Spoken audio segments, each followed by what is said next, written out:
Unlocking English Writing welcomes you all. आज हामी कुरा गर्नेछौँ CV, resume or biodata को विषयमा. First of all, let's see what we are going to discuss. Introduction, question details, structure or format to write our CV, biodata or resume, tips to score at least 60% marks and complete example. यसमा मैले version 1 र 2 को विषयमा discuss गरेको छैन. ल now CV भनेको के हो, रिज्युमे भनेको के हो, बायोडाटा भनेको के हो, हाम्रो एक्जाम पर्सपेक्टिभलाई ध्यानमा राख्दा we can say and understand all together it is same, but technically there are some differences. त्यसलाई यहाँ नबुझ्दा पनि हुन्छ. ओभरअल मतलब के रहेको छ, रिज्युमे, बायोडाटा और CV को एउटा फर्मल डकुमेन्ट हो जसमा कुनै पनि पर्सनको educational background, skills, work experience, एचिभमेन्ट्सहरूको कुरा गर्छ. ठिक छ, which helps us in getting selected for any job interview. जुन इन्टरभ्यूको लागि हामीले यो रिज्युमे, बायोडाटा और CV बनाएको छ. ल एकाडेमिक पर्पसको लागि युज हुन्छ, जब पर्पसको लागि युज हुन्छ, स्कलरसिप्सको लागि युज हुन्छ रिज्युमे और बायोडाटा और CV. ल CV को फुल फर्म रहेको छ करिकुलम भिटाई. ठिक छ, अब क्वेसन डिटेल्स बुझौँ. क्लास 11 र 12 मा यो क्वेसन आउँछ र 180 वर्ड्समा आन्सर लेख्नुपर्ने हुन्छ. टोटल मार्क्स रहेको छ 8. We need to make it formal, clear and we need to highlight key points while creating any CV, resume or biodata. अब अहिलेसम्म चाहिँ डाइरेक्टली CV बनाउन क्वेसन आएको छैन. ठिक छ, जब एप्लिकेसनसँग CV पनि लेख्नु होला भनेर आउँछ. If the question comes directly then हामीले कसरी आन्सर लेख्ने हो त्यसलाई राम्ररी बुझ्नेछन्. I hope you have understood. र मेरो भिडियो मन पर्छ भने साथीहरू सेयर गर्नु, लाइक गर्नु, सब्सक्राइब गर्नु, यति त भन्नु पर्यो. अब स्ट्रक्चरलाई बुझ्नु. ठिक छ, सो कुनै पनि CV, रिज्युमे और बायोडाटा बनाउँदाखेरि हामीले these are the key points that must be addressed or answered. पहिला हेडिङ लेख्नु पर्यो, त्यसपछि पर्सनल इन्फर्मेसन दिनु पर्यो, त्यसपछि क्यारियर अब्जेक्टिभ बताउनु पर्यो, एजुकेसनल क्वालिफिकेसन और प्रोफेसनल क्वालिफिकेसन बताउनु पर्यो, work experience, skills, achievements, hobbies and interest, references, declaration and then date, place and signature. यति पोइन्टलाई समेटेर हाम्रो स्ट्रक्चर और फर्मेट तयार हुन्छ कुनै पनि CV को, बायोडाटाको और रिज्युमेको. ठिक छ, यही पोइन्टलाई हामीले एक्सप्लेन गर्छौँ. अब डिजाइन चाहिँ डिफ्रेन्ट तरिकाले प्रेजेन्ट गर्न सकिन्छ. मैले एउटा बेसिक डिजाइन यस एक्जाम्पलमा सम्झाउने छु, यस भिडियोमा सम्झाउने छु. ठिक छ, and later on when I will make others different डिजाइनको पनि आई विल प्रेजेन्ट. ठिक छ, अब अगाडि बढौँ. Now next, keywords or phrases that we can use.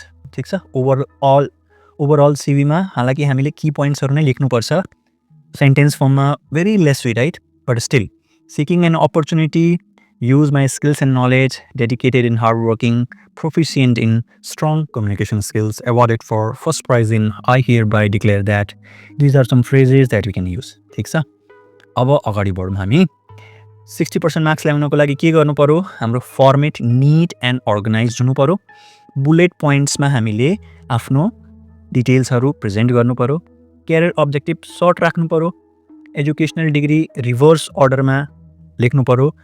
त्यसपछि हाम्रो एचिभमेन्ट र स्किल्सहरूलाई, वर्क एक्सपिरियन्सलाई हाइलाइट गर्नु पर्यो. यति गरिदिनु भयो भने त 5 मार्क्स आउँछ. ल अब straight we are jumping into example. अहिलेसम्म फेरि पनि भन्न चाहन्छु, अहिलेसम्म कुनै क्वेसन डाइरेक्टली आएको छैन, but still if it comes we have to be prepare, किनकि हाम्रो सिलेबसमा यो टपिक रहेको छ. So example is create a CV to apply for the post of cook having 3 years of work experience in about 180 words. क्वेसनले demand गर्दैछ कुकको लागि अप्लाई गर्ने. So we need to understand कि कुकको लागि अप्लाई गर्दाखेरि हामीले कसरी लेख्ने हो भनेर. ठिक छ, र साथै साथ 3 वर्ष एक्सपिरियन्स चाहिएको छ भनेर पनि भनेको छ. अब हामीले बुझौँ. ल क्वेसनको आन्सरतिर बढ्नुभन्दा अगाडि हामीले जुन पोइन्ट्सहरू स्ट्रक्चरको लागि, फर्मेटको लागि प्रेजेन्ट गरेको थियौँ, अगाडि भिडियोमा बुझेको थियौँ, त्यसलाई माइन्युटली अझै हामीले अन्डरस्ट्यान्ड गर्नुपर्छ. Then only we can build our CV, biodata or resume. ठीक छ, so let's build this. Shall we? Question tag here. Question ट्यागको रुल रहेको छ जब पनि लेट्सबाट सेन्टेन्स सुरु हुन्छ वी राइट स्याल बी। ठिक छ, ल अगाडि बढौँ हामी। अब हेर्नु, सबभन्दा पहिला हाम्रो पर्सनल इन्फर्मेसनमा के लेख्नुपर्छ। पर्सनल इन्फर्मेसनमा these are the points that you need to highlight. Name, father's name, date of birth, gender, nationality, marital status, language known, phone number, email address and then address which is your physical address, postal address. ठिक छ, अब साथै साथ यो पोइन्टलाई क्वेसनको आधारमा पनि solve गर्दै जाऊँ। So suppose I am Enos Rai. So Enos Rai मेरो नाम रहेको छ, फादरको नाम विशेष राई रहेको छ। डेट अफ बर्थमा अलिकति यहाँ हेर्नु निड्स टु बी केयरफुल लेखेको छ। मैले किन ध्यान राख्नु पर्यो भन्दाखेरि as a student if I am Enos Rai, म 12को इक्जाम दिँदैछु भने मलाई अलिकति आफ्नो लजिकल थिङ्किङ देखाउनु पर्यो। यहाँ 3 वर्षको एक्सपिरियन्स मागेको छ। 12 पास गरेर मैले कुकिङ सुरु गरेको छ कि 12 पछि पनि कुनै डिग्री सुरु गरेको छ, त्यो सबैले कन्सिडर गरेर हामीले के गर्नु पर्यो, डेट अफ बर्थमा चाहिँ मेनुपुलेसन गर्नु पर्यो, चेन्ज गर्नु पर्यो, आफ्नो लजिकल थिङ्किङ देखाउनु पर्यो। बेसिक फन्डा यहाँ के ध्यान राख्नु पर्यो, यसलाई अझै सरल बनाउनको लागि मैले के बेसिक फन्डा दिएको छ भन्दाखेरि जुन इयरमा तपाईँले एसई इक्जाम पास गर्नुभएको छ, देखाउनु भएको छ सिबीमा, आफूले गरेको नि सिबीमा देखाएको छ, त्यसमा माइनस गर्ने 15 इयर्स तपाईँको त्यो डेट अफ बर्थ हुन्छ। ठिक छ, जुन इयरमा तपाईँले एसई इक्जाम दिनुभएको छ यो डकुमेन्टको आधारमा, त्यसमा माइनस गर्ने 15 इयर्स तपाईँको डेट अफ बर्थको इयर निस्केर आउँछ। डेट अफ बर्थको इयर यहाँबाट लेख्ने, मन्थ र डेट तपाईँले आफ्नै लेखिदिँदा हुन्छ, नो प्रब्लम। खालि इयरमा मेनुपुलेसन गर्नु छ, ध्यान राख्नुहोला। तपाईँले जुन एसईको इयर मेन्सन गर्नुहुन्छ त्यसमा 15 वर्ष माइनस गरिदिने, तपाईँको डेट अफ बर्थको इयर निस्केर आउँछ, ध्यान राख्नुहोला। 15 इज एन एभरेज, 15 र 16मा हामी दिन्छौँ, त्यही भएर। जेन्डर मेल भयो, nationality Nepali, marital status unmarried, language known Nepali और English, and then phone number. ठिक छ, लास्टको 4 डिजिट मात्रै हाइलाइट गरिदिएको छ। त्यसपछि हामीले इमेल एड्रेस र फिजिकल एड्रेस लेखेको छ। I hope understood, I hope you have understood. गर्नुभएको छ भने थम्सअप अवश्य दिनुहोला। अब हामीले क्यारियर अब्जेक्टिभ कसरी लेख्ने। सो क्यारियर अब्जेक्टिभको मैले यहाँ अलिकति इक्जाम्पलहरू पनि दिएको छ। Generally what is the motivation behind joining this organization, working in this organization, in this particular field, position, त्यसको कुरा हामीले बताउने हो। एकदम सरल भाषामा मैले सम्झाएँ। ठिक छ, र इक्जाम्पल मैले यहाँ लेखेको छ, goal driven person looking for a challenging position where I can showcase my skills, take on responsibilities and make meaningful contributions to the company's growth. ठिक छ, एक त तपाईँको मोटिभेसन के छ जोइन गर्ने, त्यसपछि तपाईँले आफ्नो स्किल्स र नलेज युटिलाइज गरेर कम्पनीको ग्रोथमा, होटल रिसोर्टको ग्रोथमा पनि सहयोग गर्नुहुन्छ भनेर तपाईँले अब्जेक्टिभ तयार गर्दा हुन्छ। ठिक छ नि, यहाँ मैले लेखेको छ, पढेर पनि फेरि बुझ्नुहोला। Or other objectives that are coming on the screen, त्यसलाई पढेर बुझ्नु, एउटा तपाईँले सम्झेर याद गरेर यसलाई नै लेखिदिँदा हुन्छ। यहाँ कुकको लागि मैले दिएको छ, हेर्नु ल। Aim to attract potential customers with my expert hand in the art of cooking, making a huge turnover for the organisation and creating a place in the hospitality sector. So आफूले यो सेक्टरमा के गर्ने हो त्यसको विषयमा बताएको छ, र आफ्नो स्किलको विषयमा बताएको छ, र कम्पनी ग्रोथको लागि बताएको छ। तीनटै पोइन्टलाई हाइलाइट गरेर यो एउटा क्यारियर अब्जेक्टिभ तयार पारिएको छ। I hope you have understood. अब एजुकेसनल क्वालिफिकेसन मैले भनेको थिएँ रिभर्स अर्डरमा। सो रिभर्स क्रोनोलोजिकल अर्डर लेखेको छ, वाट डज इट मिन त्यो पनि बुझ्नु हामी ल। सो सबभन्दा पहिला हामीले के गर्नु पर्यो, तपाईँले सबभन्दा पहिला 10को इक्जाम दिनु छ, 12को दिनुहुन्छ, त्यसपछि ब्याचलर्स डिप्लोमाहरू गर्नुहुन्छ। सो लेटेस्ट डिग्री फर्स्ट लेख्नु पर्यो हामीले, that is what reverse order. Latest degree first, र फर्स्टमा जुन तपाईँले इक्जाम दिनुभएको थियो आफ्नो 10th, त्यो सबभन्दा लास्टमा लेख्नु पर्यो, त्यति बुझ्नु पर्यो। लेटेस्ट डिग्रीलाई फर्स्टमा लेख्ने, र फर्स्ट जुन तपाईँले इक्जामहरू डिग्रीहरू पास गर्नुभएको छ त्यो लास्टमा लेख्ने, that is what reverse chronological order means. अब यसमा के डिटेलहरू दिनु पर्यो, डिग्री र कोर्स र इक्जाम कुन तपाईँले दिनुभएको छ, स्कुल युनिभर्सिटी कलेज नेम दिनु पर्यो तपाईँले, त्यसपछि प्लेस कुन ठाउँबाट दिनुभएको छ, त्यसपछि कुन इयरमा पास गर्नुभएको त्यो दिनु पर्यो, और ग्रेड्स तपाईँले दिँदा हुन्छ, अप्सनल हुन्छ, नदिँदा पनि हुन्छ। ठिक छ, I hope you have understood. अब अगाडि बढ्दै जाऊँ हामी, कम्प्लिट आन्सर आउँछ त्यति बेला अझै क्लियर हुन्छ। अब वर्क एक्सपिरियन्स पनि हामीले के गर्नु पर्यो, रिभर्स अर्डरमा दिनु पर्यो। सेम वेमा लेटेस्ट पहिला आउँछ र सुरुमा काम गरेको सबभन्दा लास्टमा आउँछ, र यसमा के कुरा हाइलाइट गर्ने हामीले, कुन पोजिसनमा डेजिग्नेसनमा काम गरेको छ हामीले, कुन अर्गनाइजेसनमा काम गरेको छ हामीले, ठिक छ। त्यसपछि कुन ठाउँमा काम गरेको छ हामीले र कुन इयरदेखि कुन इयरसम्म अर कुन इयरमा काम गरेको छ त्यो पनि बताउनु पर्यो हामीले। एनोस बाबु ठिक छ नि, सम्झाएको तरिका बुझ्दै जानु होला। अब स्किल्स आउँछ। स्किल्सलाई पनि कसरी लेख्ने, मैले आफ्नो जुन सोच विचारधारा छ त्यो तरिकाले बुझाउँदैछु है। There are lot of ways to write it. तपाईँको लागि अझै सरल बनाउनको लागि I have tried different things, अझै कसरी तपाईँलाई सजिलो हुन्छ भनेर। So here we have mentioned two things, professional and personal skills. So skills भनेको पहिला के हो, art of doing something specific is a skill. केही कुरा तपाईँलाई गर्न आउँछ स्पेसिफिक, लाइक बिजुलीको काम गर्न आयो स्किल, ठिक छ। कुकिङ गर्न आयो स्किल, ड्राइभिङ गर्न आयो skill, even farming is a skill, ठिक छ। Teaching is a skill. So यो सबै कुरा हामीले ध्यान राख्नु पऱ्यो। अब यहाँ प्रोफेसनल स्किल भनेको जुन पोस्टको लागि सिभी तयार गर्दै हुनुहुन्छ त्यसको 3टा स्किल बताउनु पऱ्यो। यहाँ कुकको लागि छ, सो कुकको लागि 3टा प्रोफेसनल स्किल दिनु पऱ्यो जुन कुकमा काम लाग्छ। 2टा हामीले पिक गर्नु पऱ्यो पर्सनल स्किल, आफ्नो स्किल, ठिक छ।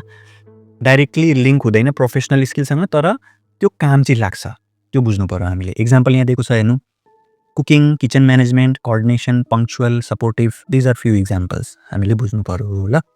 सो प्रोफेसनल भनेको जबसँग रिलेटेड र पर्सनल भनेको आफूसँग रिलेटेड, आफ्नो पर्सनालिटीसँग related. Okay, now we have come to the part of achievement. Achievement भनेको के हो, कुनै recognition or felicitated by someone for some special work, activity or skill, ठिक छ।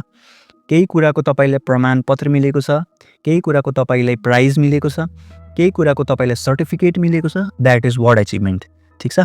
अब यहाँ पनि हामीले के गर्ने, एउटा प्रोफेसनल चुज गर्ने, काम गरेको समयमा मिलेको, र एउटा 2टा पर्सनल, पढाइ गरेको समयमा, ठिक छ, केही सोसल वर्क गरेको समयमा, त्यस्तो कुरालाई हाइलाइट गर्नु पर्यो। इक्जाम्पल अब हेर्ने, प्रोफेसनलमा employee of the month, best salesman of the year, something like this, ठिक छ। त्यसपछि पर्सनलमा first prize in handwriting competition, this is यो पर्सनल, स्कुल लेभलमा जुन तपाईँले पाउनुभएको थियो। Then best player of the tournament, something like this, ठिक छ नि, बुझ्नुभयो होला। बुझ्नुभएको छ भने साथीहरू यस बुझेँ भनेर, अन्डरस्टुड भनेर कमेन्ट गर्दा हुन्छ, otherwise you can skip as well, no problem.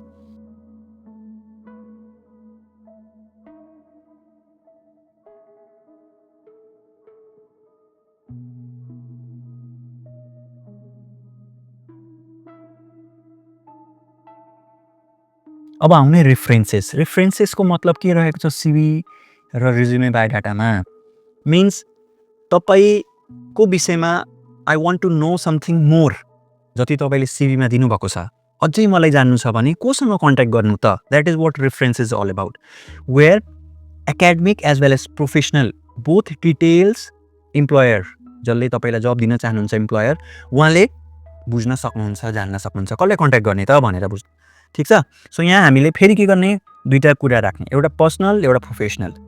पर्सनलमा आफ्नो स्कुलको टिचरको दिँदा भयो, ठिक छ, आफ्नो स्कुलको कोअर्डिनेटरको दिँदा भयो, डाइरेक्टरको दिँदा भयो कलेजको, समथिङ लाइक दिस, ठिक छ। र प्रोफेसनलमा तपाईँले जहाँ काम गर्नुभएको थियो उहाँको म्यानेजर, रिपोर्टिङ पर्सन जसलाई तपाईँले रिपोर्ट गर्नुहुन्थ्यो, दिँदा भयो।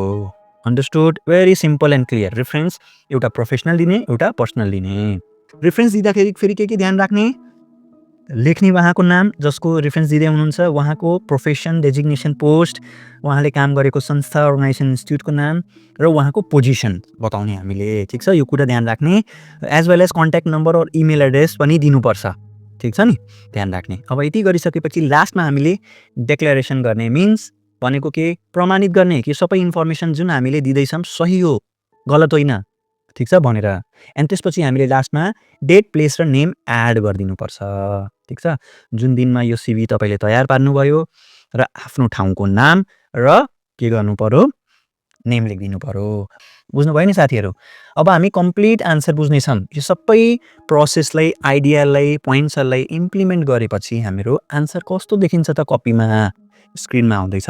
अलिक फन्ट साइज सानो भयो because of the limitation of area of this screen, ठिक छ। सो हामीले सबभन्दा टपमा करिकुलम भिटा लेखेको छ, सिभी लेख्दा भयो, रिज्युमे लेख्दा भयो, बायोडाटा लेख्दा भयो, जुन क्वेसनले डिमान्ड गरेको छ।